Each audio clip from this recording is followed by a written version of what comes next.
What if I told you one of the most dominant players in modern basketball is also one of the most debated? Making it difficult for Joel, and I got to help him more. I think getting him into the post different ways and freeing him up a little bit more. A 7-footer who moves like a guard, scores like a legend, and yet, year after year, faces the same question. Can Joel Embiid truly lead a team to a championship? Because the truth about Embiid isn't simple. It's not just about MVPs, scoring titles, or highlight plays. It's about injuries that change timelines. The stare down and the separation. Johnson holding his head. Embiid. Playoff moments that shaped narratives, and a career that feels both legendary and unfinished. Can Joel Embiid be the best player on a championship team? Maybe, but I don't think he's the best player on this team anymore. This is not the highlight reel. This is the full story. Joel Embiid's story doesn't start in dominance. It starts in uncertainty. Born in Yaoundé, Cameroon, Embiid didn't grow up dreaming of the NBA.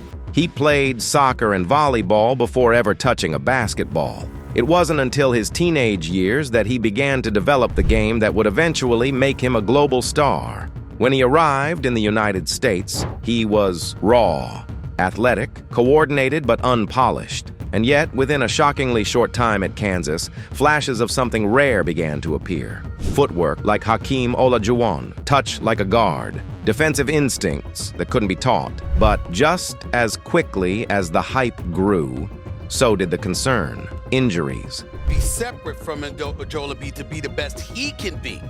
But I thought it was about winning, and if they work well together, why should that matter? I think they'll win even better. Before Embiid ever stepped onto an NBA court, his body had already become part of the story. Drafted 3rd overall in 2014 by the Philadelphia 76ers, he was supposed to be the centerpiece of the process. Instead, he missed his first 2 full seasons. The guys on my set believe you're the best player in the draft. What impact did it have on you?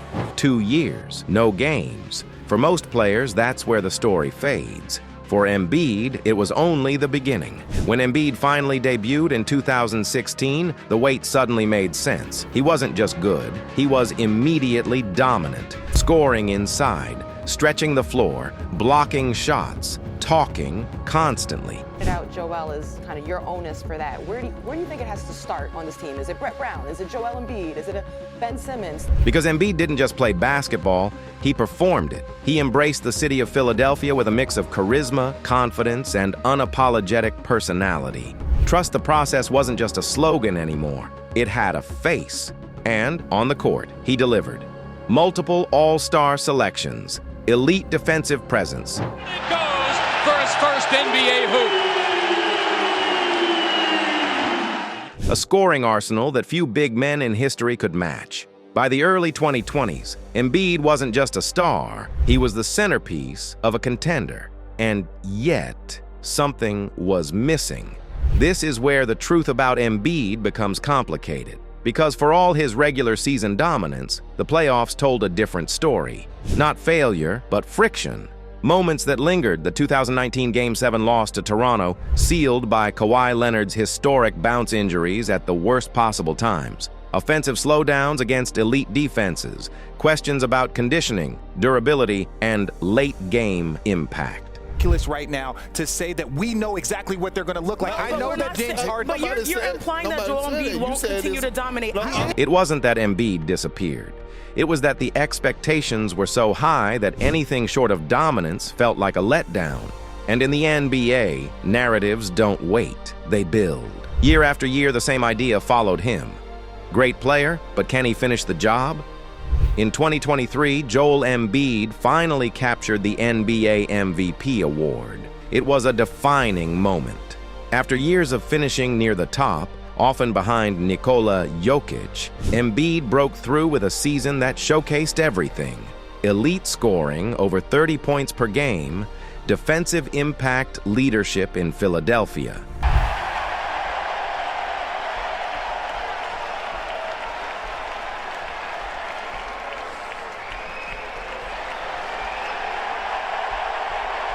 It wasn't just about numbers, it was about recognition. For a moment, the narrative shifted. Embiid wasn't just dominant, he was validated. But even that came with a shadow. Because in the modern NBA, MVPs are often measured by what comes next. And once again, the playoffs arrived. If there's one thread that runs through Embiid's entire career, it's this. His body has never fully stayed out of the conversation. Knee issues, back concerns, facial fractures, load management debates. Every season seems to carry a question mark not about his talent, but about his availability. And in the playoffs, that question becomes louder. Because the difference between greatness and legacy often comes down to timing. And for Embiid, timing has rarely been kind. Even in years where he's performed at an MVP level, injuries have limited mobility, endurance, or consistency at the most critical moments. It's not an excuse, it's part of the reality.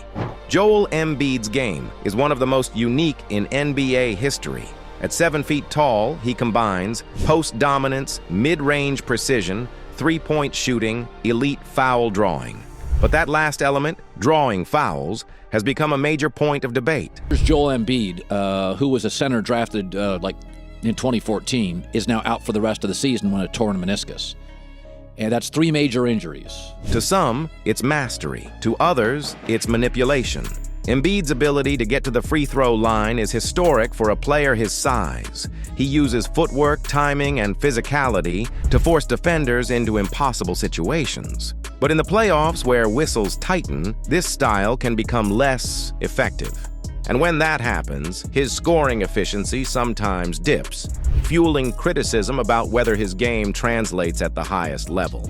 Being the face of the Philadelphia 76ers isn't just about performance, it's about pressure. This is a franchise defined by history, intensity, and expectation. And Embiid has carried all of it.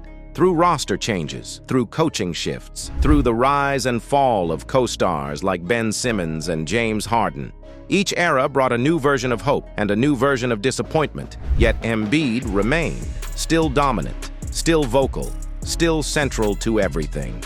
But leadership in the NBA is often judged by outcomes, and until a championship arrives, questions remain. In recent seasons, Embiid has continued to evolve, improved playmaking, better decision-making under pressure, moments of brilliance that remind everyone exactly who he is. But the league has also evolved. Because you didn't have your own team. Now, in that case, that's different because you guys worked well together. In this case, I don't even know the end. Faster pace, more spacing, big men who stretch defenses in different ways, and players like Nikola Jokic have redefined what dominance looks like. Less about scoring, more about orchestration. This comparison has become unavoidable.